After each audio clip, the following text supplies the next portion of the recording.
When a new brood threat rears its ugly head, it'll be up to the mutants of Krakoa to stop them. All this and more in the pages of X-Men issues number 19, 20, and 21. Let's catch up together, shall we? Alright, so if you haven't been able to tell, I've not been covering the main X-Men book recently, mainly because of Sins of Sinister taking up so much of my time and even more channel real estate, but hey, I'm back now. So then, as we join this newest arc, we see Forge and Monet are working on some sort of Krakoan gate experiment, mainly whether or not one can work in a black hole, and they have the perfect chance to test this theory too, as Nowhere, the former home of the Guardians of the Galaxy, as well as many other cosmic characters, just so happened to fall into a black hole during the events of King in Black. But wait, I hear some of you out there saying, Nowhere fell into a black hole before Krakoa even existed, so how did they get a gate up there? The answer is simple, of course. Cable went back in time like he likes to do and placed one there before the disaster. Which, geez, if they were going to abuse Cable's time travel capabilities like this, why didn't Forge just go way into the future and have a conversation with himself about whether or not this experiment worked? Oh, because there wouldn't be a story. Granted, this isn't the main story of this arc, it's actually just a hard-working B-plot that ends up running through all 3 issues. For no, you see, the main plot once again deals with the Brood, who have been rampaging across the galaxy again and attacking people like Cyclops' dad and the captain of the Starjammers, Corsair. Hey, I said it right that time. Some people in the comments are going to be very happy. All of this is very weird because the mutants of Krakoa thought they had finally fixed the Brood problem when they installed Brew as the new emperor of the Brood thanks to some crazy weaponized alien pheromones. But now it seems little Brew is nowhere to be found and innocent alien lives are at risk as planets get overrun by more and more Brood. In fact, the threat is so huge, apparently even the Captain Marvel book is dealing with this right now. How about that? The X-Men go hard in this newest battle too, with Iceman and Firestar feeling that they can finally cut loose with the full force of their elemental abilities in ways they never would on Earth battling just regular enemies. And even then, they just barely make a number in the Brood's ranks as their numbers are so ridiculously staggering. By the time Cyclops and the others actually find their way to Corsair, he's already come down with a bad case of alien N-Preg, and if you've ever seen Aliens, you know that this story can really only end one way. Thankfully, though, old lady Laura Kinney, the newest member of the X-Men team, manages to pull off some really impressive and extreme field medicine by cutting the alien out of Summer Senior's chest while Sync keeps his mind busy. Gotta admit, this is actually a lot grosser than the stuff we normally see in X-Men comics. Also, hey, old lady Laura goes by Talon now. They never made a big deal about it, but yeah, she's taken on a brand new code name, which is fine, I guess, if a little generic for a member of the big Wolverine family. The operation ends up being a success, well, as about as successful as this sort of thing can be. The X-Men gotta get Corsair and the other refugees away from the Brood, or no one is gonna survive for long. This is also one of those situations, too, where they're dealing with so many non-mutants in such bad critical condition, it's not like they can just take them all through the nearest Krakoan portal. They gotta do this the old-fashioned way with a ship. Now, where exactly is Emperor Brew while all hell is breaking loose? Jean Grey and Magic actually find him in the second issue. He's hanging out in Araco, saying he's doing research, but it's very clear he's doing some sort of vacation trip. Brew swears up and down that he has no idea what's happening right now, and that if the Brood were to attack anyone, he would know because they're all linked via an alien hive mind setup. In fact, as Brew tells it, he's been using his position of power to make sure the Brood only attacked space slavers and other such cosmic evildoers. The only thing suspicious, though, is that he does mention he's been having a lot of nightmares recently that has made it hard to sleep. This small piece of evidence actually ends up being a very important clue because it's revealed the bad guy behind all of these brand new Brood attacks is none other than Nightmare. In fact, in one hell of a continuity deep cut, this story references X-Men number 4 from a couple runs ago, wherein Jean actually defeated Nightmare in a psychic duel, saving the dreams of Krakoa. He's still pissed off at her, and has vowed to ruin the mutants of Krakoa's status in the entire cosmic landscape by corrupting a bunch of the Brood via Brew's dreams, and ultimately planning to send them on another kill-crazy rampage across the known universe by making use of the Krakoan portals. I gotta admit, that's actually a pretty good unexpected twist, especially considering that the issue that they're referencing here was a real go-nowhere nothing of an issue. But as fun and genuinely surprising as that twist is, it has absolutely nothing on what comes next, because you see in a C-plot,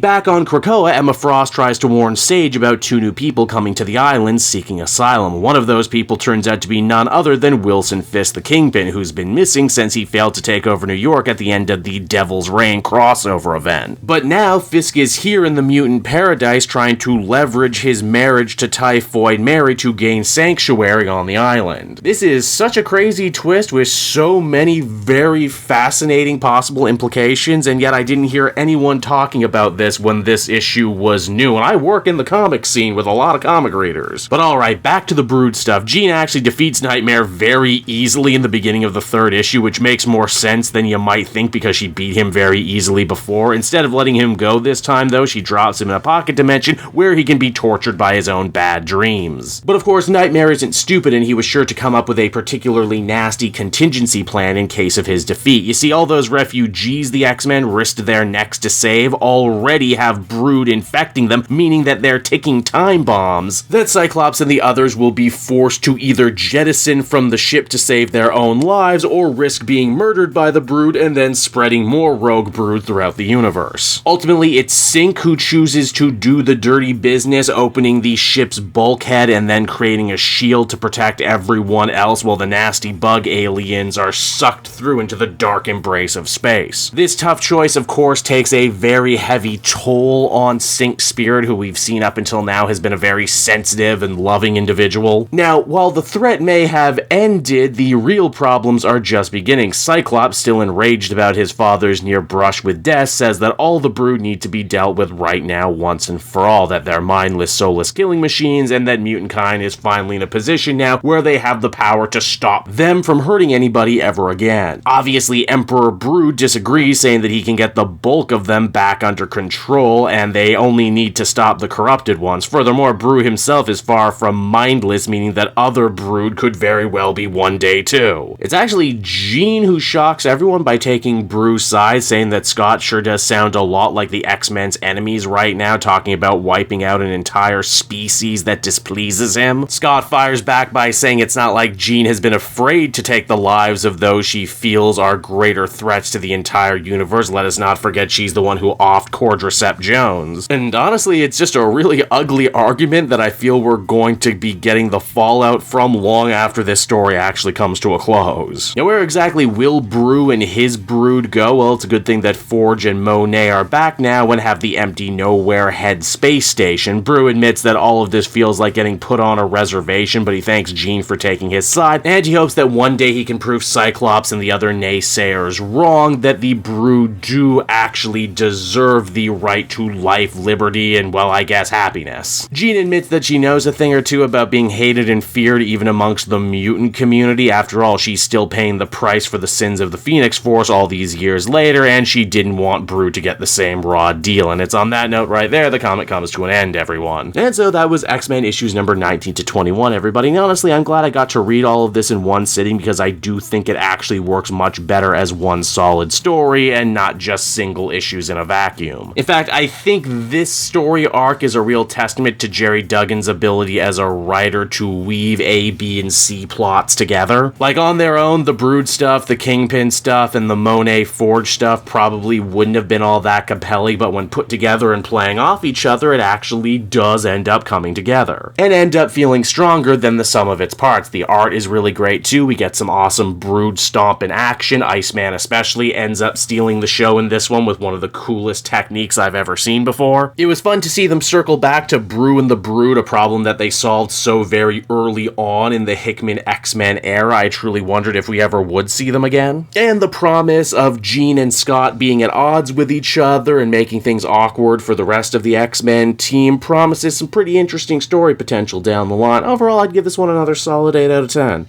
Hey there everyone, it's your old pal Cape Jewel, and if you're seeing me right now, that means you watched to the end of the video, which I am very appreciative of. It really helps drive engagement and retention and all that other good YouTube stuff. So does liking and commenting. Wink wink. If you like my content too, you should check out my Patreon page. We just redid all the tiers, so there's a ton of great rewards. You can become a patron for as little as $1 a month, and well, it would just really help me out. It's never expected, but always appreciated. So until next time everyone, I've been Cape Joel, and I will see you next time. Bye-bye.